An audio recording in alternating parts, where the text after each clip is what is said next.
Alors bonjour à tous, bienvenue sur Corsica Chess TV. Avec nous aujourd'hui Savita Ashri, championne du monde des moins de 12 ans. Hello. Hello. Hi. You played the World Championship. You're the World Champion, under 12. And how do you prepare for such an event? I used to prepare with RB Ramesh or with my laptop. That's all. Myself. Okay, thank you. Is there any player that inspire you, motivate you to do your best? Yeah, I think all top players. Carlson, Karpo, Fischer. All the legends. Yeah. Okay, thank you very much. We wish you good luck for the tournament and the rest of your chess career. Thank you.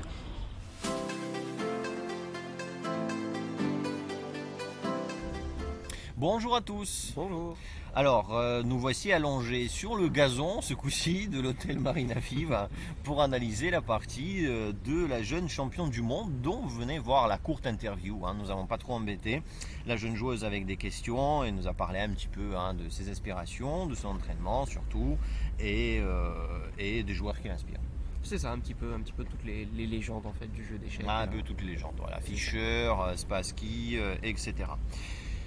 On analyse maintenant la partie de la jeune championne. Alors c'est une partie qu'elle a joué la ronde 6 D'accord. contre une autre joueuse, une maître féminine il me semble, Ounouk Laura. Grand maître féminine. Grand maître féminine. Grand maître féminine, il me semble, Laura Ounouk. Donc Savita Ashri, la jeune championne du monde, elle est noire. La partie commence par C4, cavalier F6, cavalier C3, G6, E4, D6, D4, fou G7, donc les noirs font Afian Keto. Et on a une défense qu'on appelle la défense est-indienne. Est-indienne, d'accord. Cavalier F3, petit roc, fou E2, E5. Donc ça c'est un piège très connu, on ne peut pas capturer ce pion. Si on essaye, on peut capturer une fois en E5, les noirs vont capturer. Et au moment où les blancs vont essayer d'attraper ce pion ici en E5, les noirs ont une très jolie tactique, ils peuvent jouer cavalier prend E4. Oh là là. Et on récupère, donc on échange finalement le cavalier Ah, le E4 fou prend le cavalier, ouais d'accord. contre le cavalier E5. J'étais Voilà. plus là, d'accord, ok, ça va très bien. C'est un C'est pas petit mal. piège qui est très connu, on ne peut pas toucher à ce pion. Je me fais manger par les fourmis. Donc petit roc, cavalier C6, D5, on chasse le cavalier, cavalier E7, B4. Et là les blancs commencent à attaquer avec leur pion, ils vont essayer d'attaquer vers l'aile dame. Alors hop, ça va pas être facile. Voilà, ils vont essayer d'avancer de ce côté-là avec leur pion et les noirs eux vont essayer d'avancer de l'autre côté avec si possible le pion F, le pion G pourquoi pas et attaquer le roi blanc. D'accord. Donc cavalier H5, tour 1, F5, on avance les pions. Et ce que tu viens de montrer, Fou l'idée des c'est deux. d'attaquer aussi. Cavalier F6, cavalier G5, H6, on en profite pour chasser ce cavalier. Je pense que je suis allongé dans une fourmilière. Excusez-moi, donc. Je me débat comme je peux avec. Ok. Donc cavalier E6, c'est un cavalier très dangereux, donc on l'élimine tout de suite. Fou prend E6, pion prend E6, et un coup très malin, les noirs ont joué C6. L'idée c'est de libérer cette case D5 pour ne pas que le cavalier blanc puisse s'y installer. D'accord. Fou E3, pion prend E4, G4. Donc c'est un coup un peu risqué. On enlève un défenseur du roi et l'idée vraiment c'est de bloquer l'accès aux pièces noires. Ici ce pion. Pour C'est pas évident. C'est pas évident. Alors en mode initialement. allongé de manier le clavier de l'ordinateur. Voilà, le pion surveille la case F5, empêche le cavalier d'arriver. Il est plus efficace d'habitude. D'accord. D5, donc on joue au centre. Ouais. G5, pion prend G5, fou prend G5. G5. Dame D6, la dame vient directement au centre et en même temps elle vient éliminer le pion. Viens récupérer le Qui est pion. quand même bien placé. Voilà, ici, le pion pénible en plein milieu du jeu des noirs. Pion prend D5, pion prend D5, fou prend F6, fou prend F6 et cavalier prend E4, une jolie tactique parce que le pion D5 ne peut pas vraiment capturer le cavalier. La dame en est en E4. prise. Voilà, la dame est en prise. Le pion, il est cloué. Donc cavalier prend E4, on gagne un pion. D'accord. Dame prend B4, cavalier G3, dame F4 Et là on voit vraiment la dame et la tour alignées, prêtes à prendre attraper le pion F2. À prendre F2. Hein. Tour B1 a été joué, B6 pour protéger ce pion. Tour B3, donc ça c'est une tour qui vient en défense directement sur la troisième rangée. Roi G7, Fou F3, E4, Fou G2, et là une très jolie combinaison. Dame prend F2. Dame prend F2, échec donc. Échec. Mais le roi, la dame n'est pas protégée, le roi peut la capturer. C'est ça, le roi prend. Et s'il la capture, j'étais en train de calculer en même temps. Échec.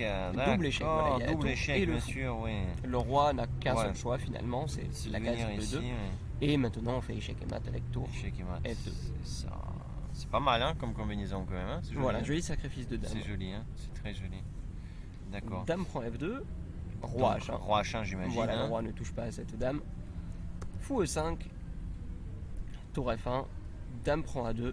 Donc on essaye de chasser la dame, mais ça commence à faire beaucoup de pions. Hein. Ils ont plus de pions. Hein. Les blancs n'ont plus de pions, ils ont 2 pions. Tour G1, tour H8. Maintenant on fait un clouage sur la grande colonne H. Oui, donc du coup le cavalier se trouve en danger. Voilà, donc le cavalier pourra être en danger. Ok. Mais la tour se déplace. D'accord. H3 a été joué. Tour F8, voilà, vraiment toutes les pièces noires vont en attaque. Hein. Bon, ça m'a l'air un peu bancal pour les blancs. Hein. Et là c'est très compliqué déjà. Voilà, je pense qu'il faut pas mettre, il faut pas être maître international pour comprendre que là c'est un petit peu bancal pour les blancs. Hein. Quand le roi se trouve sur une colonne avec les tours qui mettent la pression comme ça, hein, c'est bientôt fini. Hein. C'est ça, c'est vraiment pas facile. Tour E3, dame F2, la dame revient à l'attaque. Cavalier F1, dame F6, on replace les pièces. Tour A3, dame prend E6. Donc on élimine le pion dangereux finalement. D'accord. Cavalier H2. Cavalier H2. Alors l'idée de cavalier H2, c'est de replacer encore une fois les pièces blanches. Le cavalier F1 qui est en défense, on essaye de lui trouver une meilleure case. D'accord. Par contre, il y a une petite tactique sur ce cavalier. D'accord. Fou prend H2 d'abord. Roi prend H2. Et maintenant, le roi n'est plus à l'abri dans le coin de l'échiquier. Et la tour A3 n'est pas protégée. D'accord, ok. Donc dame D6, c'est une fourchette. Très jolie fourchette. Échec, plus de tour. Seul Tour coup G3. possible, tour G3. Ok, on ramène la tour. Et la tour est clouée, donc on peut jouer cavalier F5, l'attaquer pour la gagner ensuite. Donc ça gagne la tour, fou prend Fou prend E4. E4. Toujours ce pion cloué, hein. Toujours ce pion cloué. Toujours ce pion cloué. Ça fait 2 fois. Cavalier prend G3, tour prend G3, et les noirs ont joué tour F6. Donc on protège la dame, on décloue le pion, on menace de capturer le fou. Le fou, bien sûr. Voilà, et la partie s'arrête ici après le dernier coup, dame D4, qui finalement abandonne le fou et abandonne la partie. Il n'y a rien à faire. Hein. Non, il y a trop de matériel de retard. D'accord. Voilà.